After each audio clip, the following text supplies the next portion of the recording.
Maureen Frank, and I'm in day 20 of the coronavirus recovery.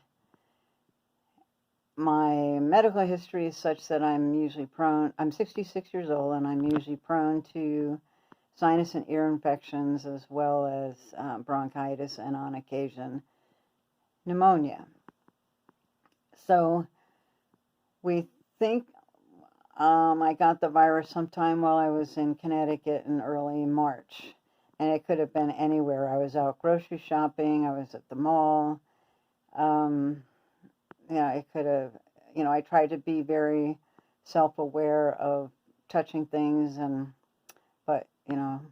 also washing my hands, but for whatever reason, I managed to get it. I became symptomatic the day after I came back from Connecticut, which was Sunday, March 15th, starting with the heavy-duty dry coughing. And then by Tuesday, the 17th of March, is when the fevers, aches, and then the continued coughing and overall yucky feeling. So that my doctor said that I should come in for testing. They first tested for flu just to rule that out, and that was negative.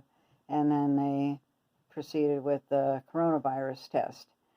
11 days later is when I found out that I was positive.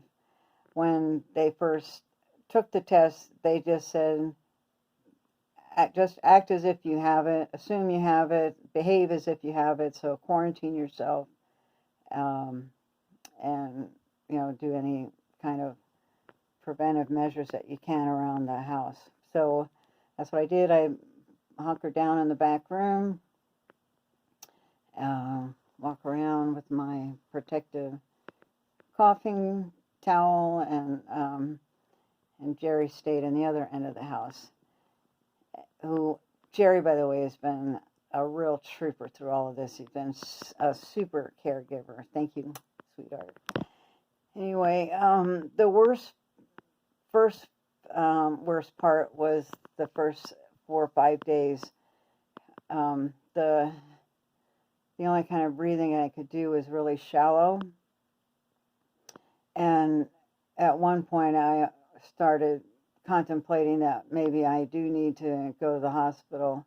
But thankfully, the good doctors at Corvallis Family Medicine gave me an inhaler and a codeine-based cough syrup. And then within about a day or so, that started helping with the breathing. I was still struggling, but it was definitely an improvement. So for the next 10 days or so, it's more like I was in this spiraling thing. What I've noticed about the illness is that it's not linear, it's more spiral, and that I would start to feel better, and then I would relapse, and then I'd start to feel better, and then I'd relapse. And I found really the best medicine was sleep. The more I slept, the better I was feeling after I had slept. If I stayed up, even if I stayed up just to watch some silly program on Netflix, whatever, and I would let myself get really tired, then I found that I tended to relapse. So I just tried to sleep as much as I could. My appetite was totally out the window. Just about everything, idea of eating anything made me nauseous. It came down to really, mostly I'd been surviving on mandarin oranges, gluten-free pretzels, and on occasion gluten-free oatmeal, and sauté spinach. Every once in a while I could handle a small salad. But anything else, it just no. I would think, oh, that might taste good, and as soon as I would eat it, was anyway. So and then in the midst of this, probably about day 8 or 9, I wound up getting a urinary tract infection. Like, it wasn't enough to have the virus. So now I'm dealing with an antibiotic on top of that. So I was kind of mellowing out, or kind of plateauing there from about day 10 to, I don't know, end of last week. And then Saturday is when I went through the next worst phase, which was the cycles of chills, fever, and sweating. And they would take anywhere from that whole cycle would take 4 to 6 hours. And by the time it got to the sweating part, sometimes I could sweat for 2 hours. And at the end of that, I would feel a lot better and could then eat a little something. And then a couple hours later, then the cycle would start again. So it almost felt like this, this was my body's way of trying to push it out, push it out, push it out. But at the height of the temperature was also the height of extreme nausea, which was really a nuisance. And anyway, that went on for 5 days. And then yesterday is when I finally kind of had a break in the action. After I finished some major sweating, I felt like I could eat something, and Jerry had baked some potatoes. So I tried that, and oh my God, baked potato never tasted so good. Oh my God, I practically cried. It was so good. And so my challenge now is to not jump in and try and eat everything. And also today is day 1 of not having a fever, because apparently that's the last hurdle I have to go through. Is I have to be 14 days fever free, then they'll test me again. And so I have my fingers crossed. Oh, one of the many blessings, but this one we just found out today, Jerry is negative for the virus. So yay, whatever we were doing here was working, keeping him free of the virus. So yay. And he's been a real trooper. Like I said, he's been accommodating, getting me my tea and food, and making sure I was doing okay.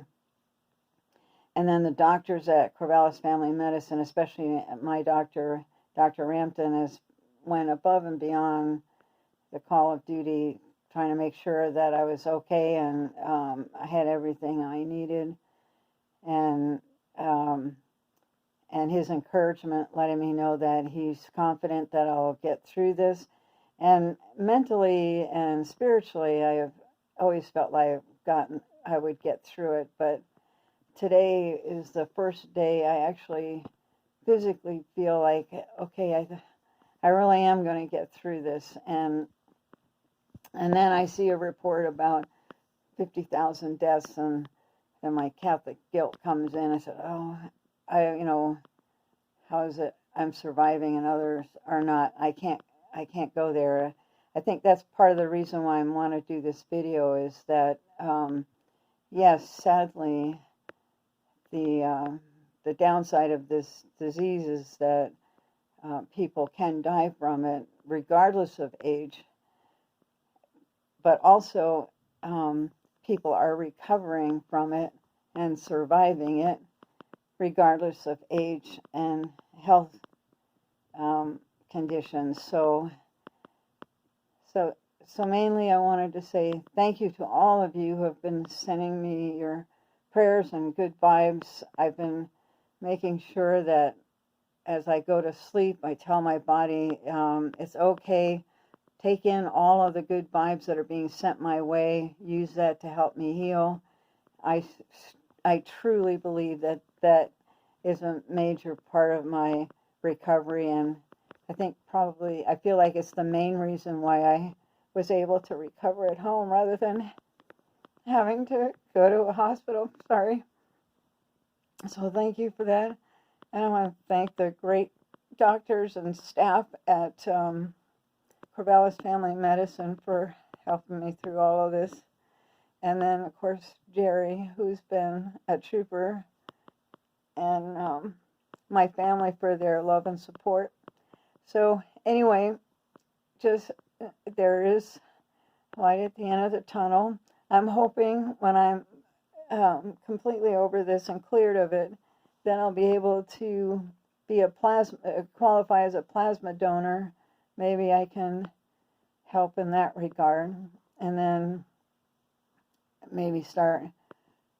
Okay. So here's my challenge too: is now that I'm starting feeling better, I'm thinking, oh yeah, let's go do this, let's go do that. Now I gotta still moderation, but anyway, I'll start looking for ways where I can help and give back to community. Anyway, thank you again. Love you all. Bye.